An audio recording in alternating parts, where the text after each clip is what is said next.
समुद्र में दे देते हैं। तो समुद्र में लकड़ी का साथ लगा हुए नीलांचल धार में जाके लगता है। तो नीलांचल धार में जहाँ जगन्नाथ जी का वासस्थली है वहीं विराजते हैं।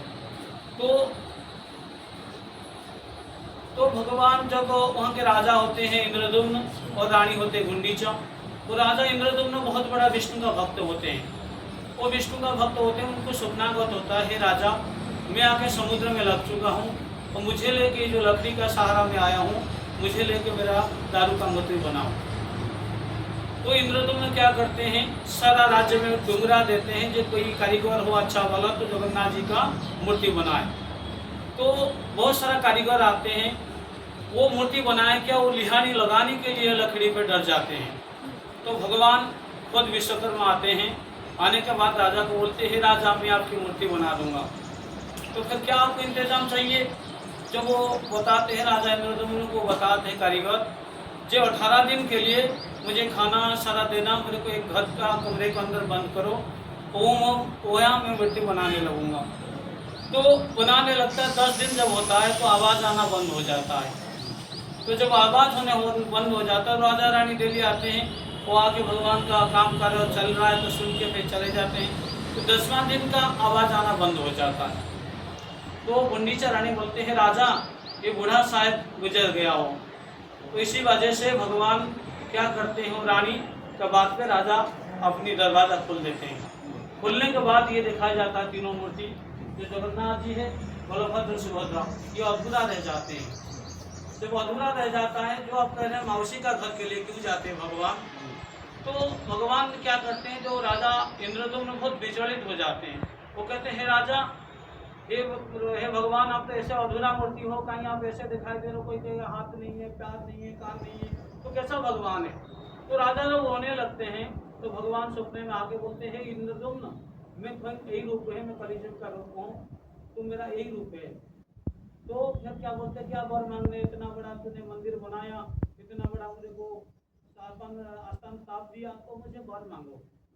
तो वर जो मांगने लगता, कहता प्रभु ऐसा वर मुझे दो जो मेरा वंश में कोई बेटा बेटी न रहे।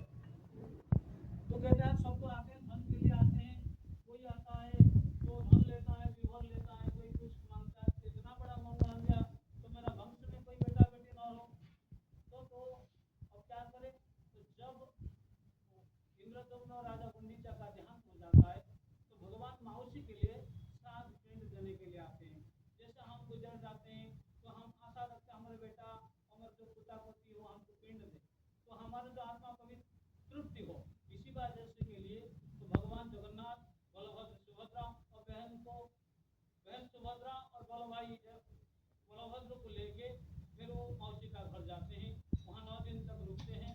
वहाँ सारा भगवान उनको पिंडदान करके फिर लौटाते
जो फेस्टिवल है जो हमारा सूर्य सूर्य जी को वो बताते हैं, वो बताते हैं।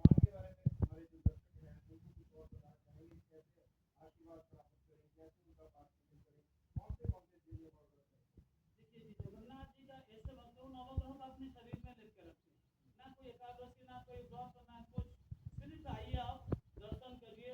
सुबह का मॉर्निंग आरती होता है 5:15 फिर बड़ा सिंगर 7:30 होता है। मध्याह्न का जो होता है महाभोग वो हमारे 12:30 का बीच होता है। आप आइएगा, दर्शन कीजिए। और कोई अब शाम का टाइम आरती भी होता है 7:30 और कीर्तन भी शुरू हो जाता है 7:30 से लेके प्रभु की इच्छा तक 9-10 बजे तक होता है। आइए दर्शन कीजिए। और महाभोग में कभी कभी आप खाना चाहते हो तो महाभोग आके आप भी ले भी सकते हैं आप। तो भगवान बहुत बड़ा भगवान है, जब का नाथ है ये। इनका दर्शन हो जाए तो इससे दुर्लभ कुछ हो ही नहीं सकता। ये बहुत बड़ा अनुभव है मेरे लिए। ये जो 3 रूप में है भगवान, जैसे भगवान जगन्नाथ जी को जी इनके बारे में बताएं कैसे। देखिए, जगन्नाथ जी स्वयं श्री कृष्ण है और बड़ो भाई बलराम है और बहन सुभद्रा है। ये तीनों इसीलिए जाते हैं, क्यों ना कोई कोई लेता है तो लक्ष्मी जी तो जगन्नाथ जी का बीवी हो गए तो वो जा नहीं सकते ना साथ में ज्येष्ठ का साथ, इसीलिए अपनी बहन को लेके चलते हैं। वो जब लेके जाते तो उसी दिन हमारा हेरा पंचमी होता है एक दिन, उस दिन लक्ष्मी जी नाराज होते हैं, वो आके रथ का चक्का पहिया तोड़ देते हैं। हाँ, इसीलिए गुस्सा आते, प्रभु आप तो अपनी बहन को लेके चले गए, मुझे क्यों नहीं लिए। तो इसीलिए क्या करते, भगवान आने के वक्त रसगुल्ला का मिठाई आता है, वो लगा होता है यहाँ, तो सबको बंटाई जाता है खुश करने के लिए लक्ष्मी जी को। तो भगवान बहुत सारा रसगुल्ला भी लेके आते हैं। जी, यहाँ पर तो रथ जो नॉर्मल बनता है रहता है, लेकिन अगर वहाँ की बात करें